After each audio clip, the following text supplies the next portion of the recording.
Il y a un moment où le bruit s'estompe et où il ne reste plus que la honte, non pas parce que vous avez fait quelque chose de mal, mais parce que vous n'avez rien fait du tout, à la fin de cet article. Vous comprendrez pourquoi Carl Jung pensait que votre moi indiscipliné n'est pas paresseuse, il est exilé et il vous supplie de rentrer à la maison. Nous ne parlons pas de ce que cela fait à une personne de se voir briser la même promesse. Chaque jour, de dire demain en sachant très bien que demain ne viendra jamais. Passer devant le miroir et éprouver un étrange ressentiment à l'égard de son propre reflet, non pas parce que vous vous détestez, mais parce que vous ne croyez plus en vous. Vous dites que vous allez changer, vous dites que vous allez commencer, vous y croyez même. Pendant quelques heures, et puis le lendemain matin arrive et l'homme qui a fait ce vœu a disparu. Remplacé par le même visage fatigué, défiler à nouveau, courir à nouveau, se cacher à nouveau cale. Jung a dit un jour, les gens sont prêts à tout, même à l'absurde, pour éviter d'être confrontés à leur propre âme. Et si éviter la discipline c'était exactement cela, pas seulement de la procrastination, mais un rejet spirituel de votre futur moi. C'est par là que nous commençons. Et si la version de vous qui est fatiguée, déconcentrée, facilement distraite, notez qui vous êtes. Et si c'était simplement la personne que vous avez répétée, on vous a appris à penser que la discipline est une question d'effort mais ce n'est pas vrai. La discipline n'est pas un effort.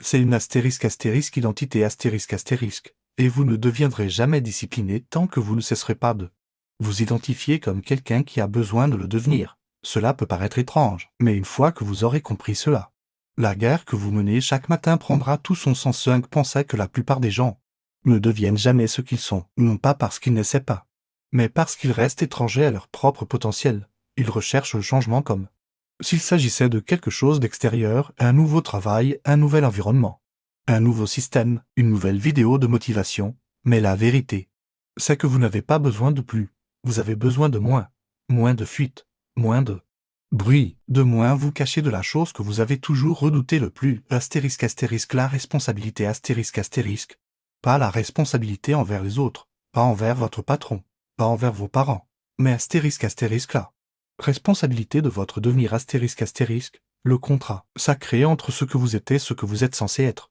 C'est là que réside la discipline. Pas dans les listes de contrôle, pas dans les alarmes à 5 heures du matin, mais dans la dévotion pensez-y. Quand vous êtes-vous senti le plus vivant, ce n'était pas dans le plaisir, ce n'était pas pendant le repos, c'était quand vous étiez aligné lorsque vous avez tenu parole, lorsque vous vous êtes surpris à faire ce que vous pensiez ne pas pouvoir faire, ce sentiment n'était pas seulement de la fierté. C'était de intégrité et Jung vous dirait que ce n'est pas une coïncidence. La psyché veut l'unité, elle veut s'intégrer. Plus vous êtes fragmenté, vous dites une chose, vous en faites une autre, plus votre subconscient se rebellera. Vous sentirez une résistance, non pas parce que vous êtes paresseux, mais parce que votre esprit rejette l'imposture de ce que vous prétendez être. C'est ce qui échappe à la plupart des gens. Le manque de discipline n'est pas la maladie. C'est le symptôme le symptôme d'une âme divisée. Vous avez été divisé. Une moitié de vous se fixe des objectifs, l'autre les brise. L'une veut construire, l'autre veut disparaître. Et chaque jour que vous répétez ce cycle, vous ne faites pas que perdre du temps. Vous approfondissez la division Jung nous a mis en garde à ce sujet. Il pensait que ce à quoi vous résistez persiste. Les parties de vous-même que vous abandonnez ne meurent pas, elles attendent. Elles deviennent votre ombre pas seulement les parties sombres ou brisées, mais aussi la partie disciplinée, la partie ambitieuse, la version impitoyable, structurée et puissante de vous-même que vous avez enfermée par peur de l'échec ou de votre propre force. Oui, votre force, c'est ce dont vous avez peur en réalité, n'est-ce pas? Parce que si vous vous engagez, si vous devenez réellement discipliné, vous n'aurez plus personne à blâmer. Vous ne pourrez plus vous cacher derrière votre potentiel. Vous devrez devenir à l'épreuve et c'est terrifiant. Parce qu'une fois que vous êtes devenu une preuve, vous ne pouvez plus échapper à votre destin. Vous vous élevez ou vous mourrez. Et le monde vous regardera, mais voici la vérité, vous êtes déjà en train de mourir. Chaque fois que vous trahissez votre propre programme, chaque fois que vous abandonnez vos priorités, chaque fois que vous appuyez sur snooze, que vous faites défiler votre promesse et que vous vous contentez d'une dopamine bon marché au lieu d'un respect mérité. Vous ne vous sentez pas fatigué à cause du travail, Vous vous sentez fatigué à cause de la culpabilité parce qu'au fond de vous, vous savez que ce n'est pas ce que vous êtes censé être. La discipline n'est pas quelque chose que l'on ajoute à sa vie. La discipline est le système immunitaire de l'âme elle vous protège de la décadence spirituelle, du regret, de devenir un homme qui a tout sauf lui-même. Il y a un moment où le bruit s'estompe et où il ne reste plus que la honte, non pas parce que vous avez fait quelque chose de mal, mais parce que vous n'avez rien fait du tout, à la fin de cet article. Vous comprendrez pourquoi Carl Jung pensait que votre moi indiscipliné n'est pas paresseuse, il est exilé et il vous supplie de rentrer à la maison. Nous ne parlons pas de ce que cela fait à une personne de se voir briser la même promesse. Chaque jour, de dire demain en sachant très bien que demain ne viendra jamais.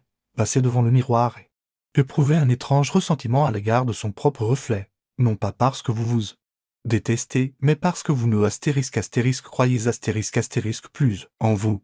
Vous dites que vous allez changer, vous dites que vous allez commencer, vous y croyez même. Pendant quelques heures, et puis le lendemain matin arrive et l'homme qui a fait ce vœu a disparu. Remplacé par le même visage fatigué, défiler à nouveau, courir à nouveau, se cacher à nouveau cale. Jung a dit un jour, les gens sont prêts à tout, même à l'absurde, pour éviter d'être confrontés à leur propre âme. Et si éviter la discipline c'était exactement cela, pas seulement de la procrastination, mais un rejet spirituel de votre futur moi.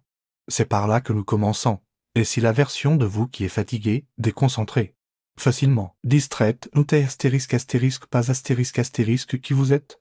Et si c'était simplement la personne que vous avez répétée, on vous a appris à penser que la discipline est une question d'effort mais ce n'est pas vrai. La discipline n'est pas un effort. C'est une identité et vous ne deviendrez jamais discipliné tant que vous ne cesserez pas de vous identifier comme quelqu'un qui a besoin de le devenir. Cela peut paraître étrange, mais une fois que vous aurez compris cela, la guerre que vous menez chaque matin prendra tout son sens. Jung pensait que la plupart des gens ne deviennent jamais ce qu'ils sont, non pas parce qu'ils n'essaient pas, mais parce qu'ils restent étrangers à leur propre potentiel. Ils recherchent le changement comme s'il s'agissait de quelque chose d'extérieur, un nouveau travail, un nouvel environnement, un nouveau système, une nouvelle vidéo de motivation. Mais la vérité, c'est que vous n'avez pas besoin de plus, vous avez besoin de moins. Moins de fuite, moins de bruit, de moins vous cacher de la chose que vous avez toujours redouté le plus. La responsabilité pas la responsabilité envers les autres, pas envers votre patron, pas envers vos parents, mais la responsabilité de votre devenir le contrat sacré entre ce que vous êtes et ce que vous êtes censé être. C'est là que réside la discipline. Pas dans les listes de contrôle, pas dans les alarmes à 5 heures du matin, mais dans la dévotion pensez-y. Quand vous êtes-vous senti le plus vivant, ce n'était pas dans le plaisir, ce n'était pas pendant le repos, c'était quand vous étiez aligné lorsque vous avez tenu parole, lorsque vous vous êtes surpris à faire ce que vous pensiez ne pas pouvoir faire. Ce sentiment n'était pas seulement de la fierté. C'était de intégrité et Jung vous dirait que ce n'est pas une coïncidence. La psyché veut l'unité, elle veut s'intégrer. Plus vous êtes fragmenté, vous dites une chose, vous en faites une autre. Plus votre subconscient se rebellera. Vous sentirez une résistance, non pas parce que vous êtes paresseux, mais parce que votre esprit rejette l'imposture de ce que vous prétendez être. C'est ce qui échappe à la plupart des gens. Le manque de discipline n'est pas la maladie. C'est le symptôme le symptôme d'une âme divisée. Vous avez été divisé. Une moitié de vous se fixe des objectifs, l'autre les brise. L'une veut construire, l'autre veut disparaître. Et chaque jour que vous répétez ce cycle, vous ne faites pas que perdre du temps. Vous approfondissez la division Jung nous a mis en garde à ce sujet. Il pensait que ce à quoi vous résistez persiste. Les parties de vous-même que vous abandonnez ne meurent pas, elles attendent. Elles deviennent votre ombre pas seulement les parties sombres ou brisées, mais aussi la partie disciplinée, la partie ambitieuse, la version impitoyable, structurée et puissante de vous-même que vous avez enfermée par peur de l'échec ou de votre propre force. Oui, votre force, c'est ce dont vous avez peur en réalité, n'est-ce pas? Parce que si vous vous engagez, si vous devenez réellement discipliné, vous n'aurez plus personne à blâmer. Vous ne pourrez plus vous cacher derrière votre potentiel. Vous devrez devenir à l'épreuve et c'est terrifiant. Parce qu'une fois que vous êtes devenu une preuve, vous ne pouvez plus échapper à votre destin. vous vous élevez ou vous mourrez. Et le monde vous regardera, mais voici la vérité, vous êtes déjà en train de mourir. Chaque fois que vous trahissez votre propre programme, chaque fois que vous abandonnez vos priorités, chaque fois que vous appuyez sur snooze, que vous faites défiler votre promesse et que vous vous contentez d'une dopamine bon marché au lieu d'un respect mérité. Vous ne vous sentez pas fatigué à cause du travail, vous vous sentez fatigué à cause de la culpabilité parce qu'au fond de vous, vous savez que ce n'est pas ce que vous êtes censé être. La discipline n'est pas quelque chose que l'on ajoute à sa vie. La discipline est le système immunitaire de l'âme elle vous protège de la décadence spirituelle, du regret, de devenir un homme qui a tout sauf lui-même. Il y a un moment où le bruit s'estompe et où il ne reste plus que la honte, non pas parce que vous avez fait quelque chose de mal, mais parce que vous n'avez rien fait du tout.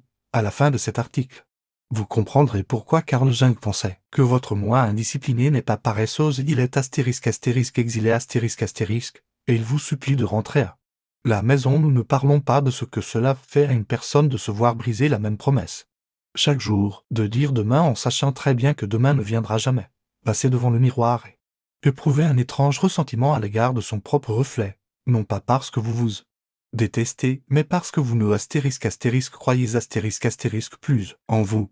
Vous dites que vous allez changer, vous dites que vous allez commencer, vous y croyez même pendant quelques heures, et puis le lendemain matin arrive et l'homme qui a fait ce vœu a disparu, remplacé par le même visage fatigué, défiler à nouveau, courir à nouveau, se cacher à nouveau Carl Jung a dit un jour, les gens sont prêts à tout, même à l'absurde, pour éviter d'être confrontés à leur propre âme. Et si éviter la discipline c'était exactement cela, pas seulement de la procrastination, mais un rejet spirituel de votre futur moi. C'est par là que nous commençons. Et si la version de vous qui est fatiguée, déconcentrée, facilement distraite, notez qui vous êtes. Et si c'était simplement la personne que vous avez répétée, on vous a appris à penser que la discipline est une question d'effort mais ce n'est pas vrai. La discipline n'est pas un effort. C'est une identité et vous ne deviendrez jamais discipliné tant que vous ne cesserez pas de vous identifier comme quelqu'un qui a besoin de le devenir. Cela peut paraître étrange, mais une fois que vous aurez compris cela, la guerre que vous menez chaque matin prendra tout son sens. Jung pensait que la plupart des gens ne deviennent jamais ce qu'ils sont, non pas parce qu'ils n'essaient pas, mais parce qu'ils restent étrangers à leur propre potentiel. Ils recherchent le changement comme s'il s'agissait de quelque chose d'extérieur, un nouveau travail, un nouvel environnement, un nouveau système, une nouvelle vidéo de motivation. Mais la vérité, c'est que vous n'avez pas besoin de plus, vous avez besoin de moins de fuite, moins de bruit, de moins vous cacher de la chose que vous avez toujours redouté le plus, la responsabilité pas la responsabilité envers les autres, pas envers votre patron, pas envers vos parents, mais la responsabilité de votre devenir le contrat sacré entre ce que vous êtes et ce que vous êtes censé être. C'est là que réside la discipline.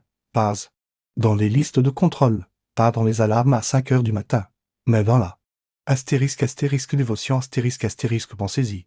Quand vous êtes-vous senti le plus vivant, ce n'était pas dans le plaisir, ce n'était pas pendant le repos, c'était quand vous étiez aligné lorsque vous avez tenu parole, lorsque vous vous êtes surpris à faire ce que vous pensiez ne pas pouvoir faire. Ce sentiment n'était pas seulement de la fierté. C'était de intégrité et Jung vous dirait que ce n'est pas une coïncidence. La psyché veut l'unité, elle veut s'intégrer. Plus vous êtes fragmenté, vous dites une chose, vous en faites une autre, plus votre subconscient se rebellera. Vous sentirez une résistance, non pas parce que vous êtes paresseux, mais parce que votre esprit rejette l'imposture de ce que vous prétendez être. C'est ce qui échappe à la plupart des gens. Le manque de discipline n'est pas la maladie, c'est le symptôme le symptôme d'une âme divisée. Vous avez été divisé. Une moitié de vous se fixe des objectifs, l'autre les brise. L'une veut construire, l'autre veut disparaître. Et chaque jour que vous répétez ce cycle, vous ne faites pas que perdre du temps. Vous approfondissez la division Jung nous a mis en garde à ce sujet. Il pensait que ce à quoi vous résistez persiste. Les parties de vous-même que vous abandonnez ne meurent pas, elles attendent. Elles deviennent votre ombre pas seulement les parties sombres ou brisées, mais aussi la partie disciplinée, la partie ambitieuse, la version impitoyable. structurée et puissante de vous-même que vous avez enfermée par peur de l'échec ou de votre propre force. Oui, votre force, c'est ce dont vous avez peur en réalité, n'est-ce pas? Parce que si vous vous engagez, si vous devenez réellement discipliné, vous n'aurez plus personne à blâmer. Vous ne pourrez plus vous cacher derrière votre potentiel. Vous devrez devenir astérisque à l'épreuve astérisque, et c'est terrifiant. Parce qu'une fois que vous êtes devenu une preuve, vous ne pouvez plus échapper à votre destin. Vous vous élevez ou vous mourrez. Et le monde vous regardera, mais voici la vérité, vous êtes déjà en train de mourir. Chaque fois que vous tracez votre propre programme, chaque fois que vous abandonnez vos priorités, chaque fois que vous appuyez sur snooze, que vous faites défiler votre promesse et que vous vous contentez d'une dopamine bon marché au lieu d'un respect mérité. Vous ne vous sentez pas fatigué à cause du travail, vous vous sentez fatigué à cause de la culpabilité parce qu'au fond de vous, vous savez que ce n'est pas ce que vous êtes censé être. La discipline n'est pas quelque chose que l'on ajoute à sa vie.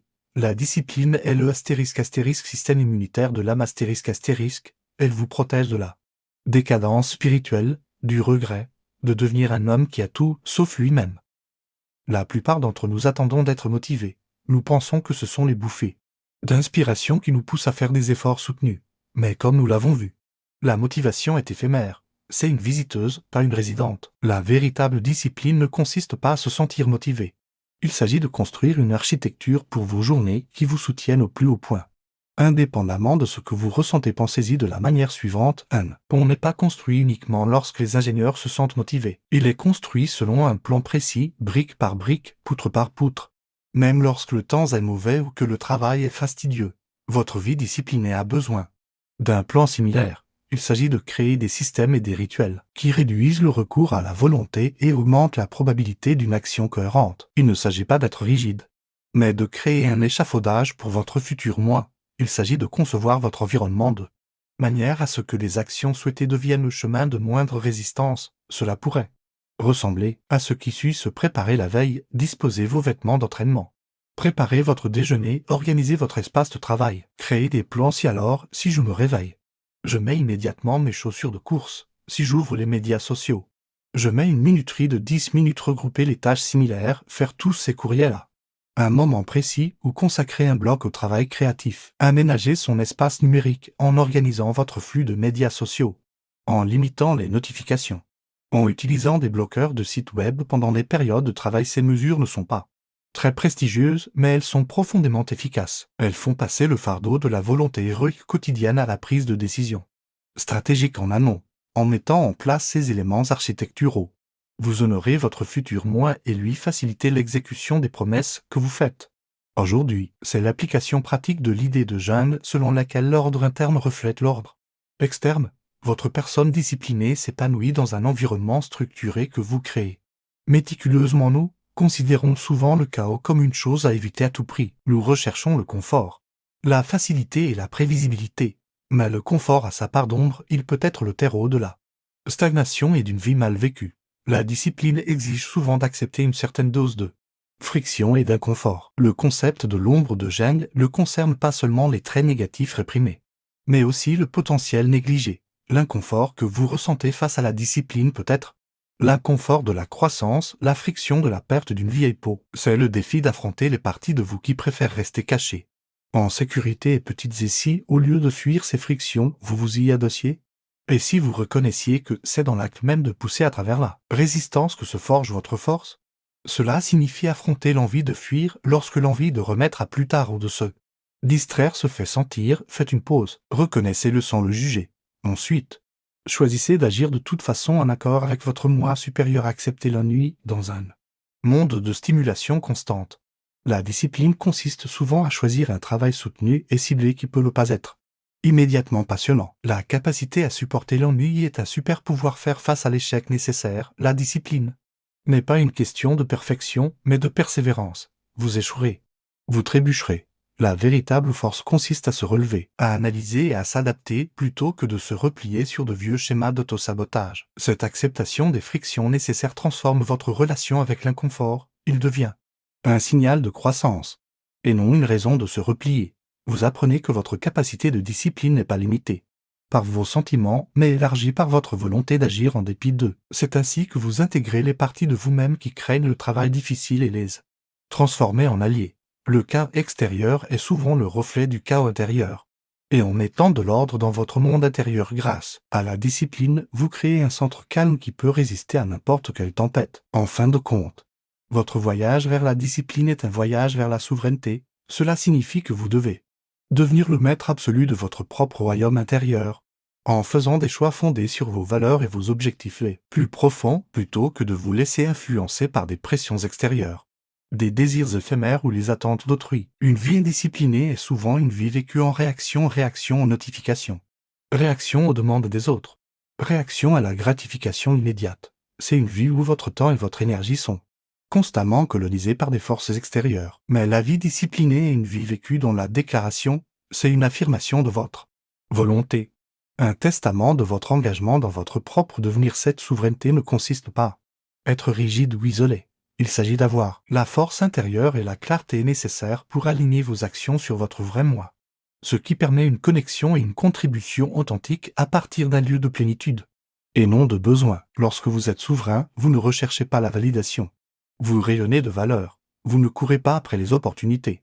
Vous les créez. Cette transformation ultime culmine lorsque vous réalisez que la discipline n'est pas un fardeau, mais une libération. Elle vous libère de la tyrannie de vos pulsions inférieures, de la honte des promesses non tenues et du regret d'une vie non vécue. Elle vous permet de devenir l'architecte de votre propre destin en remplissant le contrat sacré que vous avez passé avec vous-même avant que le monde n'essaie de vous dire qui vous devriez être. Quels sont les accords cachés qui régissent encore votre vie? Quelle architecture pouvez-vous construire aujourd'hui pour soutenir votre futur moi?